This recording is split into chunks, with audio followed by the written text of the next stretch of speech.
Hello guys, so welcome to another insightful content on my channel. I'm glad you clicked on this video. So as the thumbnail indicates, we're going to talk about his F1 visa interview experience in China as an international student from Ghana, and how it went to help those who are preparing to have their interview in different countries and also to have it in their domicile country. So if you're new here, my name is Kingsford Onyina and I just finished my Master of Arts in Economics from Eastern Illinois University or Eastern Illinois University. So I have with me my colleague whom I'll be introducing very soon. So just stay glued to your screen, and until then, tada, energy, energy, energy, energy, energy. All right, guys, so welcome back to this content. So let me not waste your time. Let's get right to business. So I have with me once again this amazing gentleman. He has been a blessing to me this semester, last semester as well. And yeah, so a quick intro about yourself, where you're from, your academic background, and Okay, my name is Isaiah Adebuke from Ghana, and I have a bachelor's degree in theology and management from Regent University of Science and Technology in Ghana, and I also did my master's in business management from Nanjing University of Information Science and Technology in China, and I'm currently uh, doing a dual degree here at Eastern Illinois University, and as well. So that is a brief background, yeah, for myself. Yeah, so yeah, so that is a very detailed one. Yeah. So all other things being equal, once he's done with his degree, he's gonna have three solid masters: management, sustainability, and technology. That is interesting. He's a smart man. So let's get right to business. So we wanna just discuss your F1 interview experience, how it went in China, the overall experience. So in the preparation, how was it like in China as an international student? How were your preparation like? Okay, for me, I had my admission in I think somewhere around October, when Canada has refused Oh, okay. my study permit Permit, application twice. With So you very tried, good funding. you Yeah, tried Canada two yeah, times. yeah, yeah, yeah. So when I didn't succeed, I said, okay, let me try US. So I tried to search for schools uh, that are offering a program in the area of sustainability, because Okay. that was where I really want to Move delve into. So I did. So I did an application to Eastern Illinois and then also Southern Southern Illinois. Yeah. Yeah. So yeah, I had admissions for both, Mhm. but Eastern Illinois came first without funding. The challenge was that I didn't know that when you apply for school here in Yeah. the US, You you have should to also do apply for assistantship separately. Yeah, because Unlike the Canadian one, which is together. which comes in full. So yeah, so after I had that, I applied for my visa in China, Mhm. Guangzhou. But you see, in China they have five embassies. Mhm.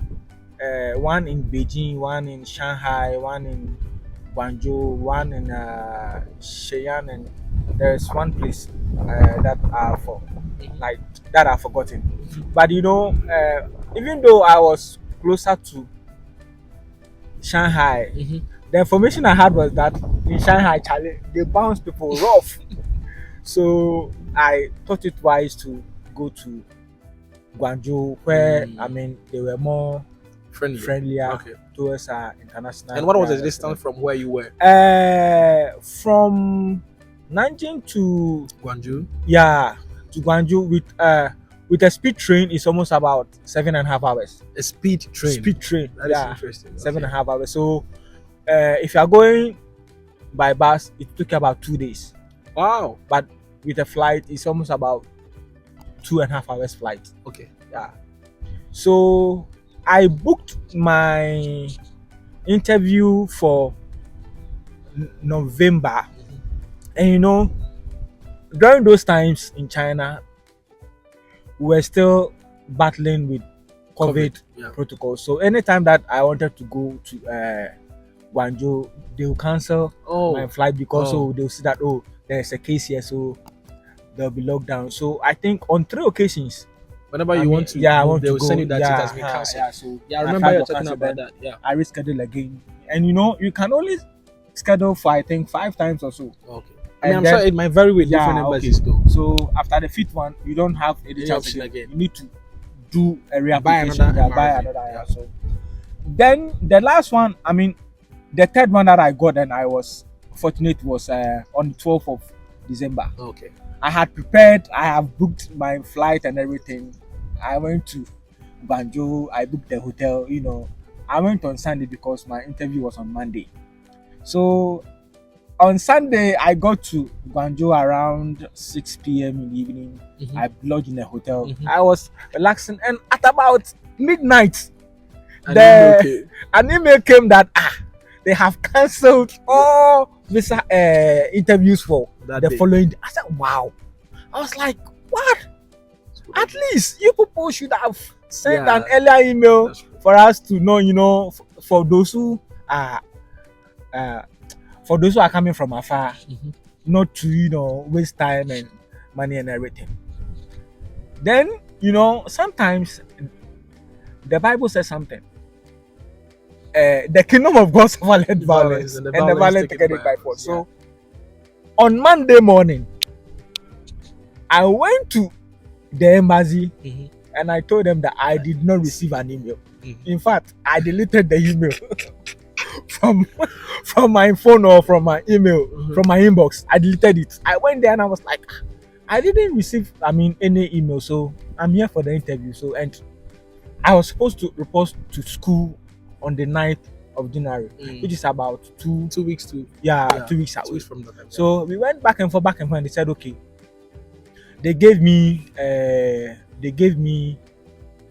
a special email to write all my grievances and everything. and everything. So I did that, and then I supported it with my documents. Admission letter and Yes, everything, admission I-20, letter, yeah. my I-20, my service fee and everything. Yeah. Then I was fortunate. Then they gave me an emergency date to apply. Okay. So, and the emergency date fell on the 9th of January when That's crazy. school is Reopens, starting here for me. I was like, wow. That's insane. Well, let's see what happens.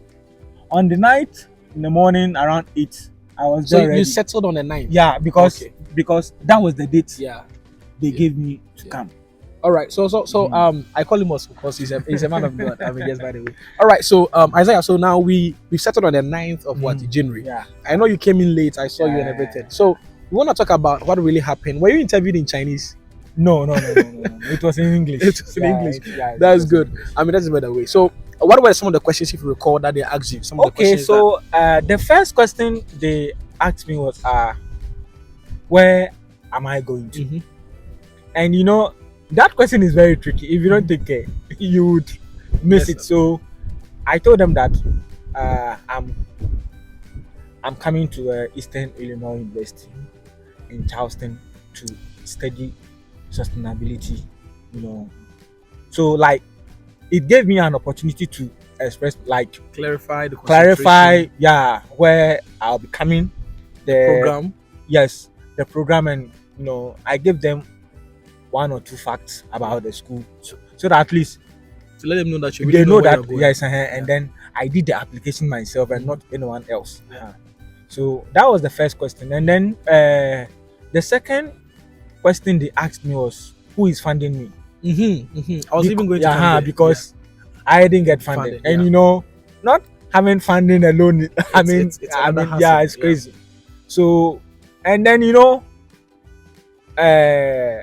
traveling is an act. You need to act it, and you need to be smart about it. So, I told them that my uncle is having a business, and we have discussed how he'll be able to grow and sustain his business Mhm. for a long term. So he is sponsoring me because he doesn't have that capability to come and study. So he is investing in me to come and study, so that when I complete my studies, You go back. my knowledge and my expertise that I will get, I'll come back.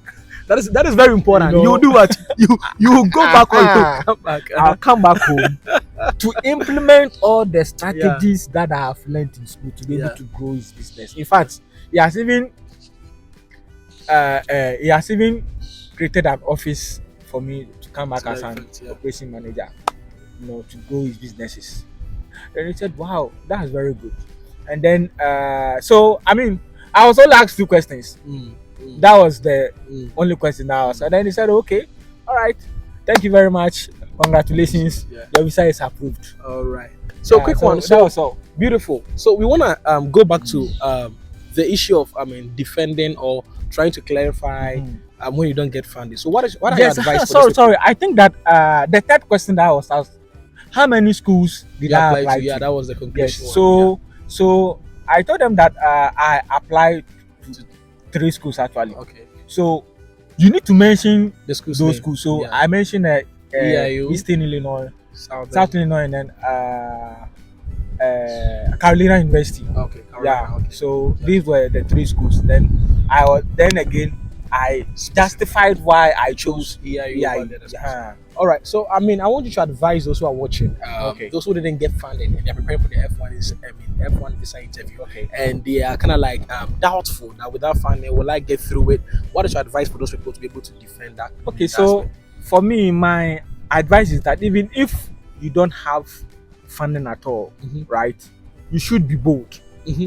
Get a very good bank statement, right, that will cover your tuition fees for about 2 years.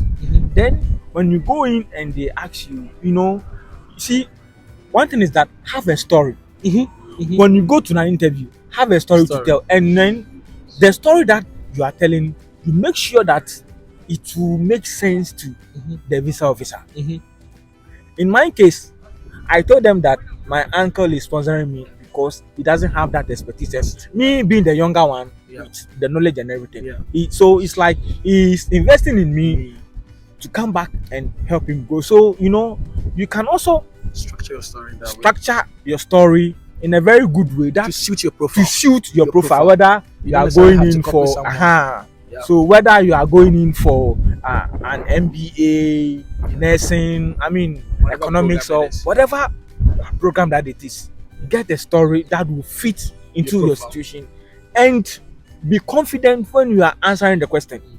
Don't feel very don't be fidgeting anxious. or nervous or anxious when you are answering the questions. Be calm, look straight into their face, smile, and answer the questions. And by the grace of God and with prayer, God will make it happen to you.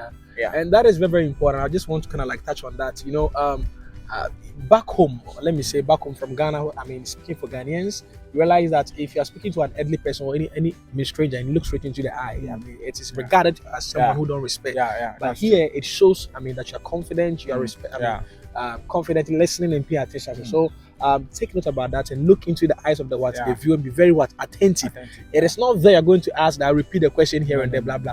And one interesting thing, if he doesn't know, I'm going to share it. I don't mind. He has gotten full funding right now. He's an associate resident director. So if you don't get funding and you are coming, sometimes I want to give you hope. This is not false hope.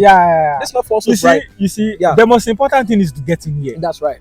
When you get in, you realize that there are so many opportunities that but it won't just come to you. No, you have to be zealous. Chale, you for go around. Make sure that Chale, you go every office. And Chale, Grace will smile on you. Grace will smile on you. Grace will smile. I love that. Grace will smile on you. And remember, as I always say, scholarship is not what? Lottery.